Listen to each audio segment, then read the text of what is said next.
마이크 하나, 둘.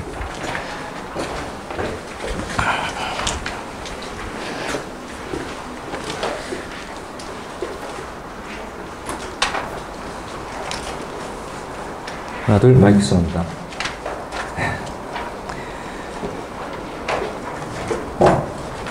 네, 안녕하세요. 저 수학을 담당하고 있는 정현경이라고 합니다. 오늘 오신 어머님들 좀 환영합니다. 저희 뭐 안팎으로 많이 어수선한데 그래도 어수선함과 더불어서 불안함이 많기 때문에 좀 좋은 이야기도 듣고 그다음에 정보도 듣기 위해서 오셨을 거라고 생각하시고요. 오늘 제가 최근에 설명회들이 저희들이 많이 있지 않았고 그다음에 어머니들에게 전달할 수 있는 그런 기회들이 많지 않아서 오늘 잘 오셨습니다. 제가 오늘 여기서 처음 하는 얘기도 좀 있을 것이고 되게 중요한 얘기들을 좀 전달하도록 할게요. 어머님들 중요한 시간 그리고 중요한 정보의 공유의 시간이 되기를 제가 오늘 기대합니다.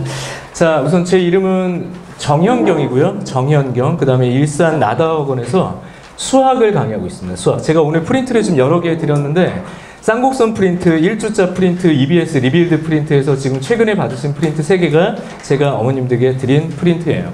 현장 학생들에게 직접 주는 자료고 원래 이제 외부에 잘 공개하지 않는데 아무래도 오늘 설명회를 하면 어머님들을 언제 뵐 수 있을까 생각이 좀 들어서 오늘 자료의 일부를 좀 전달해 드렸습니다. 수학 자료고요. 우선 지금 진행하고 있는 강의들에 대한 소개들, 저의 소개, 그 다음에 진행하고 있는 강의, 그 다음에 앞으로의 방향성에 관련된 이야기를 좀 말씀을 드리도록 할게요. 저는 그 이화여고, 그 다음에 배문고등학교 학교 교사였었고요. 14년 동안 교사였고, 지금 이제 사설에 나온 지 약 한 8년째 정도 되고 있습니다. 그러니까 20년 넘게 교단에 섰었던 그런 경험이 있는 사람이고요. 그 다음에 EBS-I 2013학년도까지 강의했었고, 그 다음에 평가원 모의고사 검수와 지금 현재는 이투스 온라인과 강남구청 온라인을 병행을 하고 있습니다. 그래서 학교, 그 다음에 교육청, 그 다음에 평가원, EBS 그 다양한 곳에서의 경험이 교실에서 아이들에게 녹여져 나간다고 말씀드리고 싶고요. 그 다음에 TVN 문제적 남자 시즌1의 공식 자문 및 문제 제작 그리고 현장 자문을 제가 다 했었고요. 제가 썼던 책은 자이스토리나 그 다음에 어썸 모의고사 그 다음에 현재 지금 나와 있는 어삼쥐사 책이 있는데 어제 제가 제 학원이 광교에 있어요. 광교에 제 학원이 있는데 광교의 카페거리 괜찮습니다. 일산보다 좋습니다. 한번 들으십시오. 네, 일산이 더 좋죠. 그죠? 근데 광교에 거기 카페거리에 수업 전에 이제 시간이 한 2시간 정도 남아서 이제 학원에 바로 가면 너무 정신 없잖아요. 우리 같이 있는 원장님이 뭐 막 결산 얘기하고 너무 복잡할 것 같아서 수업 준비를 하려고 카페거리에 가서 1시간 반 정도 앉아서 수업 준비를 하고 있었어요. 근데 옆에 우리 어머님들 또래 어떤 분들이 앉으셔서 야, 어삼시사가 뭐야? 뭐 이렇게 물어보시는 거예요. 자기들끼리. 그러니까 보니까 학교에서 이제 수업을 못하니까 수능 특강 부교재 애들이 다 풀어서 그 다음 거를 풀 거를 정하기 위해서 학교에서 공지가 내려왔나 봐요. 그쪽에. 어삼시사. 아유, 제가 거기서 너무 갈등했습니다. 가서 접니다. 라고 얘기를 해야 되는 건가, 말아야 되는 건가, 머뭇머뭇거리는 사이에 우리 어머님들은 커피를 다 드시고 나가셨더라고요. 아무튼 어삼시사는 제가 지금 이투스에서 강의를 하고 있고 그다음에 출제 시작부터 그다음에 전체적인 기획들 다 담당해서 만든 새로운 책입니다. 여기까지 뭐 저희 지필, 교재 등등이 있고요. 사실 강의를 진행하기 위한 교재는 지금도 지필 중인 게 너무 많습니다. 여러 가지 교재들 그리고 그런 콘텐츠들이 지금 어머님들이 들고 계신 그런 자료들로 녹아서 교실에서 나가고 있습니다. 여기까지는 제 소개고요. 부지런히 살고 있다 이렇게 보시면 될 것 같습니다. 학교 선생님이 된 이후로부터 지금까지 24시간 일주일 365일 어떤 시간도 허투루 보낸 적이 없고 앞으로도 허투루 보낼 계획이 없습니다. 저는 열심히 하루하루를 좀 보내도록 하겠다라는 약속을 좀 해드리고 싶어요. 자, 여기까지고요. 지금 오프라인 강의는 대치 2강학원, 그 다음에 송파 2강학원, 지금 나다어, 그 다음에 제 학원이 더올림 학원을 강의를 하고 있고요. 그 다음에 대치의 다원교육, 그 다음에 대치 2강 N스쿨도 강의를 하고 있어서 오프라인 강의도 굉장히 좀 많이 하고 있습니다. 대치만 4군데 하고 있고요. 더불어서 송파, 그 다음에 여기, 더불어서 광교에 저희 학원까지 아주 부지런히 살고 있죠. 바쁘겠죠? 하지만 저희 포커스는 일산입니다. 아이들에게 최선을 다하겠다라는 약속. 그러니까 월요일만큼은 모든 시간을 여기다가 공유한다라고 좀 말씀을 드리고 싶어요.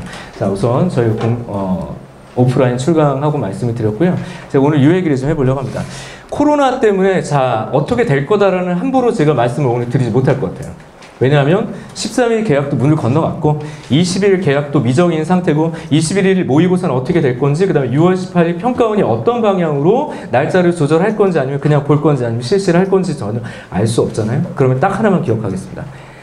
수시와 정시는 올해 볼 수밖에 없어요. 자, 그것까지 무너지면 당연히 학기제도 무너질 거고 올해 입시도 무너지는 거니까 그 이후의 상황은 얘기할 수 없습니다. 자, 우선 무조건 수능은 볼 거다. 12월 중에.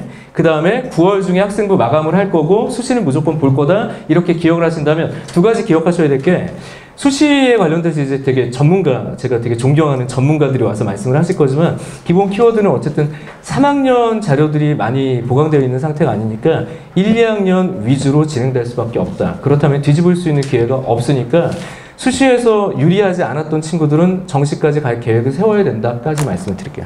이렇게. 그러니까 완벽한 상위 등급이 아니라면 올해 굉장히 불리할 수밖에 없다. 활동 뒤집을 것도 없다. 이렇게 말씀드릴게요. 제가 학교에서 근무를 했었기 때문에 여름방학 기간이 어떻게 쓰이는지 고3 담임을 제가 14년 근무하는 동안에 고3만 8년을 했었거든요. 8년. 그러니까 절반 이상을 고3을 했었는데 여름방학을 어떻게 쓰냐면 학생부 마감 기간으로 써요. 그러니까 아이들이 그동안 했던 활동 정리 너무 빠듯합니다. 4주의 방학이 보충 수업 빼고 오후 시간이 쫙 있는데도 학생부 마감하다가 거의 시간이 다 가요. 근데 올해는 여름방학이 있을 예정입니까? 없을 예정입니까? 거의 없을 예정입니다. 길어봤자 2주, 짧으면 일주인 학교도 제가 발표한 걸 봤어요. 근데 이 상태라면 여름방학은 1주, 길어도 10일이 넘어가지 못할 것 같습니다. 제가 보기엔. 그렇다면 학생부 마감이 원활하게 이루어질 수가 없어요. 뒤로 미룰 수 있는 것도 한계가 있습니다. 그래서 올해 고3 학생부를 1, 2학년 자료들 기반으로 적용할 수밖에 없을 것이다. 내신도 뒤집기 힘들 것이다. 왜 그러냐? 계약을 하더라도 2주, 3주밖에 남지 않습니다. 중간고사. 제가 학교 선생님이에요. 만약에, 이거는 제 그냥 생각입니다. 제가 학교 선생님이에요. 아이들 대면 수업을 2주밖에 못했어요. 중간고사를 봅니다. 거기서 문제를 어렵게 냈어요. 만약에. 어머님들 기분 좋으실까요? 안 좋을까요? 안 좋습니다. 왜냐하면 편차가 너무 심하게 나요. 다시 말하면 아이들을 일렬로 줄 세우기 힘들 겁니다. 그래서 안정화되기 전에 중간고사는 수행평가 수준으로 평이하게 내자라고 얘기할 수밖에 없을 것 같아요. 제가 선생님이라면. 그래서 기말고사의 변별을 두자. 대신 한 번만은 볼 수 없으니까 어쨌든 중간과 기말은 보되 중간은 좀 평이하게 범위를 너무 많이 늘리지 않는 상태에서 볼 수밖에 없을 것이다. 자, 저는 그냥 제가 학교에 있었다면 그렇게 할 것 같습니다. 그런 상황이기 때문에 중간고사 변별도 쉽지 않고요. 단 한 번의 시험인 기말고사 변별만 있어야 될 텐데 아이들의 준비도가 그렇게 좋을 것 같지는 않아서 여기서 뒤집기는 쉽지 않을 것이다. 다시 말하면 1, 2학년의 수행평가, 1, 2학년의 그 교과 외활동과 1, 2학년의 성적이 그대로 유지된 상태에서 수시를 바라봐야 될 것이다 라고 냉정하게 보시는 게 맞습니다. 그리고 이제 저는 수능을 강의하는 사람이니까 이제 수능에 관련된 이야기를 해드릴게요. 자, 우선 수능은 12월 3일 날 볼 거고요. 이제 뭐 적절히 계약만 한다면 더 이상 뒤로 미루는 건 뭐 대기업의 문제도 있고 해서 미루긴 힘들 것 같습니다. 근데 뭐 미뤄지더라도 한 주, 두 주까지는 더 미뤄질 가능성까지는 고민해 보건대 수능이 취소되지는 않을 것이다 라고 가정하고 시작을 해야 될 것 같아요. 6평과 9평 그리고 수능까지 갔을 때 자, 올해 역시 뭐 수능이 진행이 된다면 어떤 방식으로 출제가 될 것이냐. 사람들이 이런 얘기를 하더라고요. 올해 수능을 쉽게 낼 수밖에 없다. 자, 이런 걸 보고 세 글자로 우선 뇌피셜이라서 반반으로 보시면 될 것 같습니다. 원칙적으로 수능이 쉽게 출제될 만한 이슈는 이 코로나 이전까지는 없었어요. 없었다라고 보는 게 좋습니다. 그래서 평이하지 않은 수능으로 갈 가능성을 기반하여 준비하는 게 맞습니다. 그렇다면 기본 키워드는 여기에요. 바로 준킬러입니다. 자, 제가 몇 가지 그 화면 캡처한 걸 보여드릴게요. 접니다, 저. 자, 2018년 5월입니다. 2018년이요? 2년 전이죠. 정확하게 2년 전입니다. 2년 전에 제가 했던 키워드 워딩을 그대로 따왔어요. 변별력을 가르기 위해서 30번을 포기하지는 못한다. 그러나 발목을 잡을 수 있는 준킬러가 등급을 가르게 될 것이다. 작년 얘기 아닙니다. 재작년 제가 이투스 입성하고 계속 했던 얘기예요. 그럼 그때만 얘기했니? 아니요. 2018년 6평을 본 이유입니다. 난이도의 연결고리, 등급의 연결고리의 가교, 다리 역할을 하는 브릿지 사전, 좀 쉬운 평이한 사전, 그 다음에 준킬러 문제를 정답률 그래프를 통해서 확인하십시오. 자, 이 빨간 그래프입니다. 불안하게 흔들리는 저 그래프는 10번부터 시작되고 있었습니다. 그래서 준킬러 파트 앞쪽 파트에서 변별이 생겼어라는 예측을 확인할 수 있지 않습니까? 라고 좀 보여주는 거예요, 제가. 6월에. 그런 상태에서 이런 얘기를 하죠. 킬러의 피로도가 상당히 높아집니다. 필요도는 떨어지고 피로도는 높아지는 거예요.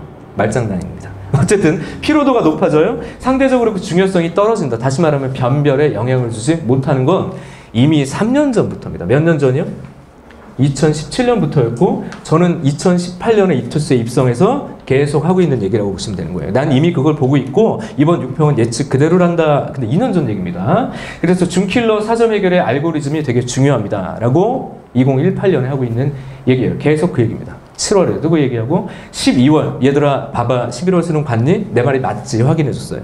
2018년 12월이었고 2019년에도 동일하게 계속 얘기를 하다가 2019년 9월입니다. 자 여기가 중요한 포인트예요. 첫 번째 킬러는 변별에 영향을 주지 못한다까지 제가 얘기를 했고 준킬러가 중요하다. 다시 말하면 4점짜리의 스펙트럼이 넓어서 좀 평이해 보이는 사점부터 좀 어려운 사점 킬러라고 불리기 직전까지의 문제들까지 안정적으로 풀면 1등급이 되거나 만점 근처까지 갈 수 있다라는 얘기를 하다가 작년 9월입니다. 9월 전에 9월 이후에 9월 딱 시험을 보고 나서 제가 이렇게 얘기를 했어요. 제가 했던 얘기 그대로 조심스럽게 이야기를 할 텐데 이제는 킬러 없는 수능이 시작된 것으로 보인다. 이유는 첫 번째, 이미 통계치로서 킬러는 역할을 하지 못하고 평가원은 그것을 깨달았고 두 번째 이슈가 있죠. 정시가 확대됐다라는 겁니다. 정시가 확대됐다라는 것은 소위 최상위 등급만을 가릴 필요가 없다는 얘기예요. 줄을 잘 세워야 됩니다. 킬러가 필요가 없어요. 시험으로서. 그래서 제가 조심스럽게 왜냐하면 이거 어떻게 될지 모르니까 킬러라고 불리는 굉장히 괴상망측하고 어려운 형태의 문제는 출제되지 않을 것 같다라고 9월 모평 이후에 얘기를 했고요.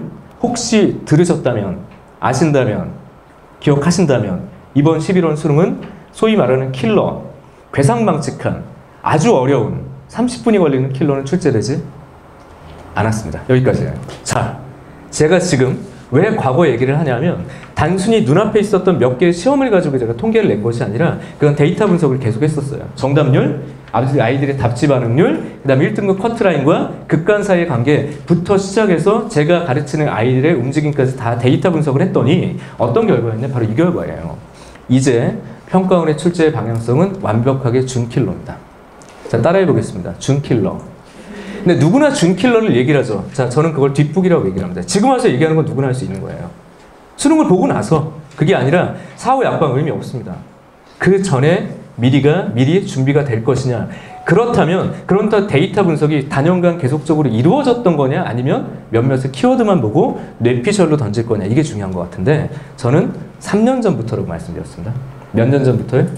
3년 전부터 준킬러의 변화 상태를 지속적으로 확인을 했었고 그렇기 때문에 저는 3년 전부터 준킬러 문제를 제작했고 당연히 킬러 문제도 제작을 했고요. 모의고사를 써오면서 콘텐츠를 지금까지 만들어 왔습니다. 올해 키워드는 단 하나예요.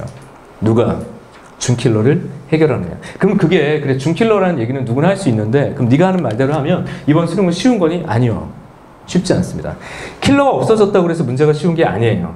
지금 불편한 문제들이 지뢰밭처럼 펼쳐져 있습니다. 예를 들면 15번, 18번이 좀 평이했었는데 지금 그래프 보실까요? 보이시죠? 이거 언제 거냐면 2020 수능입니다. 이게 몇 번인지 아세요? 9번이요. 10번, 11번. 예전에는 절대 움직이지 않았던 파트가 움직이기 시작해요. 아이들 입장에선 시간이 부족해지게 됩니다. 왜냐하면 어려운 3점부터 쉬운 4점과 준킬러까지 100분이라는 시간을 잘 활용하기가 쉽지가 않습니다. 그래서 올해 주의할 점이 30번을 버리고 문제를 풀 거야. 이거 옛날 거예요. 이거 옛날 겁니다. 아니에요. 100분 동안 누가 30문제를 적절한 시간 배분을 통해서 확인할 수 있느냐. 왜냐하면 21번이 여기는 정답률이 많이 떨어졌지만 실제로 어렵지 않은 문제가 출제된 경우들도 많았고 작년 30번은요. 작년 6평 21번의 변형 문제였습니다. 변형 문제예요. 다시 말하면 준비가 됐다면 30번은 적정한 시간 10분 15분이면 풀 수 있었던 거예요. 그래서 제가 킬러가 없다라고 말씀드리는데 정답률 보실까요? 근데도 정답률이 떨어졌어요. 그러니까 킬러라고 부르더라고요. 아니에요. 왜 정답률이 떨어졌냐면 첫 번째는 저 같은 강사들이 문제입니다. 30번 버리고 풀어. 라고 1년 내내 얘기한 거예요. 9평 보고 난 후에도 야 버리고 풀어. 어머 뭐예요? 버리고 풀어. 라고 얘기를 한 겁니다. 뭘 잘못 눌렀나 봐요. 네. 잠깐만요. 짜자잔. 하지만 그 변화의 상태를 민감하게 보지 않으면 계속 30번을 버려라고 얘기를 했었죠. 버린 거죠. 버리지 말았어야 되는데. 두 번째, 시간이 없었던 거예요. 30번 구경도 못한 거죠. 웬만한 애들은 뭐 버린 게 아니라 버려진 거죠. 버려진 거라고 보시면 됩니다. 앞쪽에서 시간 다 잡아먹고 전략이 확실하다면 그리고 방향만 제대로 잡는다면 그리고 중요한 건 제대로 된 문제로 꾸준하게 연습을 한다면 100분이 부족하지 않을 것이다. 자, 몰라서 못 푸는 게 아니라 따라해 보겠습니다. 100분이 부족해. 이런 거죠. 마치 이렇게 연애할 때의 느낌인 거죠. 100분이 부족해. 그대와 함께 있는 시간은 그런 느낌입니다. 100분이라는 시간이 절대적으로 짧게 느껴져요. 이유는 킬러 때문이 아니라 중간중간에 준킬러와 브릿지 사점의 지뢰밭 때문입니다. 이 부분들을 제대로 잘 극복을 한다면 가영은 올해 목표가 만점이어야 돼요. 지금 현재 등급이 저는 몇 등급인지 모르겠지만 4초부터 1말까지는 비슷하다고 보는 게 좋습니다. 가형은요. 다시 말하면 4초 열심히 했는데 실수 요소가 많아서 틀린 아이들이 많고요. 1말 완벽한 상위 등급이라고 볼 수 없어요. 특히나 현역 고3 같은 경우는. 그러니까 1말 4초 현재 등급이 어디 있던지 간에 앞으로 남은 기간 포커스 잘 맞춰서 연습만 한다면 그냥 뒤바뀌는 거고 목표는 100점 수렴이라고 보는 게 타당하겠습니다. 이렇게 전략을 짠다면 올해 이 혼란한 시기에 저는 안정적으로 수능에 1등급을 받을 수 있을 거라고 제가 단언해 드릴 수 있습니다. 이것은 그냥 제 머릿속으로 하는 얘기가 아니라 데이터에 관련된 이야기라고 말씀을 드리도록 할게요. 이게 30번이에요. 30번. 이런 정도만 정리를 한다면 수업시간 내용들을 가지고 충분히 해결할 수가 있었던 게 작년 30번 문제였다라고 말씀을 드리는 겁니다. 자, 우선 제가 어머님들에게 이렇게 자료를 드렸죠. 한번 펴보실래요? 거기 보면 어떤 게 있냐면 1주차 자료 이렇게 있을 겁니다. 커다랗게 1주차 이렇게 쫙 펴보시면 어떤 내용이냐? 수능 특강 문제예요. 근데 지금 하고 있는 강의가 뭐냐면 수능 특강 변형 문제입니다. 누구나 수능 특강을 변형하지만 자, 아까 제가 경력을 말씀드렸죠. 전 EBS를 2007년도부터 시작해서 2014학년도까지 강의를 했었고요. 그냥 강의를 한 게 아니라 거의 대부분의 커리큘럼을 관장할 정도로 정말 열심히 했었습니다. 그리고 2013학년도 나오기 전에는 어쨌든 제가 EBS 1타로 졸업을 하게 돼요. 졸업을 하게 되는. 그리고 EBS 교재도 썼었고 검수도 계속 했었고요. 연계 교재를 위해서 평가원도 되게 많이 갔었습니다. 거의 한 달에 한 번 정도 계속 들어갔던 것 같아요. 당시에 연계가 시작이었기 때문에. 자, 그런 경험을 살려서 EBS 문제가 어떤 방식으로 변형되는지를 제가 나름 예측하고 있고 변형을 하고 있었습니다. 원래 EBS 변형 강좌는 잘 강의하지 않아 왔어요. 왜냐하면 EBS 변형 문제는 상당히 위험해요. 내신 문제가 될 가능성들이 좀 크고 수능과의 경계가 좀 모호한 문제들이 많기 때문에. 그래서 올해 작년 수능 특강 문제를 면밀히 조사해 봤더니 제가 강의하던 때랑 달라졌습니다. 뭐가 달라졌냐면 우선 레벨 3는 확연하게 어려워졌습니다. 그래서 준킬러에 집중하려는 노력이 확실하게 보이고요.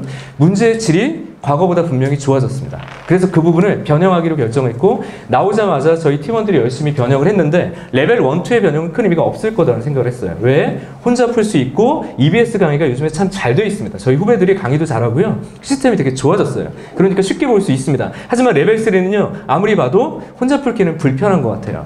자, 그렇다면 변별은 레벨 3다. 첫 번째는 당연히 내신이요. 이거 내신 무시할 수가 없습니다. 지금 수능 특강 교재를 가지고 수업을 진행하는 학교도 있고 그냥 수능 특강 하는 학교도 있고요. 그런 학교들도 있기 때문에 내신, 하지만 저희 커리큘럼은 수능을 향하기 때문에 내신과 수능을 동시에 볼 수 있는 강좌라고 생각해서 5월달엔 EBS 리빌드 4주 특강을 하고 있는데 보시면 원래 문제와 변형 문제를 보시면 어머님들이 보시기에도 비슷해 보이실 거예요. 바로 이거죠. 적절한 변형이 필요했었습니다. 수능형으로. 그래서 그렇게 비교하면서 정리할 수 있는 자료를 주고 있고요. 이게 5월 저의 월요일 강의고 4주 특강으로 끝납니다. 레벨 3 변형 강좌만 하기 때문에 압축 강좌는 4주에 끝나요. 이미 2주 진행을 했고요. 앞으로 2주 남았습니다. 이게 단원별로 연결성을 가진 강좌가 아니라 테마별로 가는 거기 때문에 어느 주에 들어와도 상관이 없으니까 혹시 늦었다라고 생각하시더라도 아이들을 보내시고 이전 자료는 제가 모아서 다시 줄 수 있으니까 보내시면 될 것 같아요. 4주 특강이 이루어집니다. 현장 전용으로 나가는 자료는요. 시크릿 자료라고 해서 4년간 제가 EBS 변형한 자료가 있을 거 아니에요. 그걸 엄선해서 주당 100에서 150문제씩 동일 단원을 나눠주고 있고요. 그것에 대한 피드백은 아이들 개별 클리닉 월요일 1시간 전과 일요일 2시간을 통해서 아이들 개별 클리닉을 따로 하고 있습니다. 전담 조교가 질답을 직접 받아주면서 이것들의 피드백을 받고 있고요. 그 다음에 기하 벡터 같은 경우는 제가 수업을 직접 진행할 수가 없어요. 일주일에 한 번반이기 때문에 고3으로서. 그래서 자료만 주고 있습니다. 제가 그래서 기백 자료 하나 드렸어요. 기백으로 시험 보는 학교도 있기 때문에. 그래서 그것도 자료를 전달하고 제가 학교 선생님이었기 때문에 어떤 방식으로 출제가 될까를 좀 예측을 해서 문항 구성을 해서 아이들을 주고 있고 그것에 대한 피드백도 클리닉 시간에 합니다. 자, 수업을 하진 않아요. 이거 좀 기억해 주셨으면 좋겠습니다. 그리고 대치동 S라는 자료가 있는데 대치동 S는 유료 자료입니다. 고난도 자료예요. 그 자료가 우선 당분간은 제가 좀 무료로 드리기로 했어요. 그래서 아이들한테 주별로 좀 나눠서 주고 있습니다. 이런 자료 등등의 수많은 자료들이 나가고 있다라고 보시면 되고요. 이 자료만 잘 구성해서 잘 정리하더라도 안정적으로 준킬러를 해결할 수 있다라고 제가 어쨌든 말씀을 드리도록 할게요. 자, 이 강좌가 끝나면 우선 6월 개강 계획인데 지금 6평 일정이 아직 미정이라서 제가 개강 일정을 꽉 못 받기는 좀 힘들 것 같아요. 근데 어쨌든 6월 이후에 또 6평 근방에 준킬러 어썸 문풀이라는 것을 역시 약 4주 단위로 시즌 2, 3 정도 나눠서 제가 강의 계획을 세우고 있습니다. 준킬러를 집중 공략할 겁니다. 다시 한번 얘기하지만 내신으로 등급을 뒤바꿀 거다라는 무모한 생각은 죄송하지만 올해는 쉽지 않을 것 같아요. 다른 어떤 해보다도. 그러니까 미리 준킬러에 집중하도록 하는 강좌를 제가 깔 거고요. 이때 대치동 시즌2 강좌가, 아니, 교재가 이제 부교재로 나갈 거고요. 정형경 모의고사 시즌1이 요번에 또 부교재로 나갈 거고요. 그 다음에 이런 자료들을 기반으로 해서 아이들이 일주일 동안 풀 수 있는 뭐 기출 자료, 그 다음에 신규 자료들을 통해서 아이들을 준킬러에 집중할 수 있게, 그리고 훈련할 수 있게 해주는 강좌를 열 겁니다. 딱 9평 직전까지 강의를 할 거예요. 그래서 9평 이후부터는 무조건 파이널 시즌으로 갈 건데 올해 파이널은 역시 대치동 S, 제가 쓴 시즌2, 그 다음에 오르비, 재원이 모의고사랑 협업해서 약 20회 분량을 제 개인적으로 만들어 낼 겁니다. 그래서 그렇게 20회 분량과 더불어서 이후에 또 다른 좋은 모의고사가 있으면 그게 제게 아니더라도 구매해서 들고 와서 아이들한테 전달할 거예요. 이게 저의 계획이에요. 심플하죠? 심플합니다. 이렇게 잡고 가시면 돼요. 제가 좀 짧은 시간이라서 제가 아무래도 다음에 좀 뵐 기회가 없을 수도 있을 것 같아서 하고 싶은 얘기를 좀 다 전달을 했습니다. 자, 정리하고 갈게요. 자, 따라해 보겠습니다. 준킬러가 중요하다.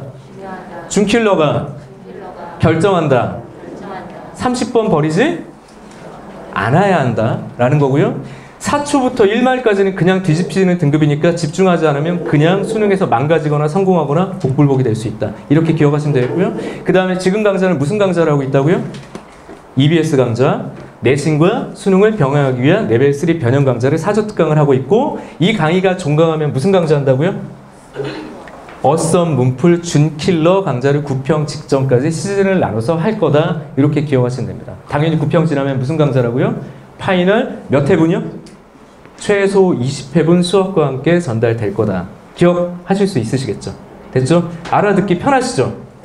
제가 수업을 이렇게 잘합니다. 딱 정리도 잘해주고요. 그래서 이 자리에 보내는 거 너무 두려워하거나 걱정하지 마시고요. 고민이 되신다면 뭐 제가 직접 상담을 아이와 할 수도 있고 어머니와 상담 직접 할 수 있으니까 상담 요청을 해주시면 됩니다. 저랑 직접 통화하면서 또 말씀을 드리도록 할게요. 자, 오늘은 제가 여기까지 말씀드리고요.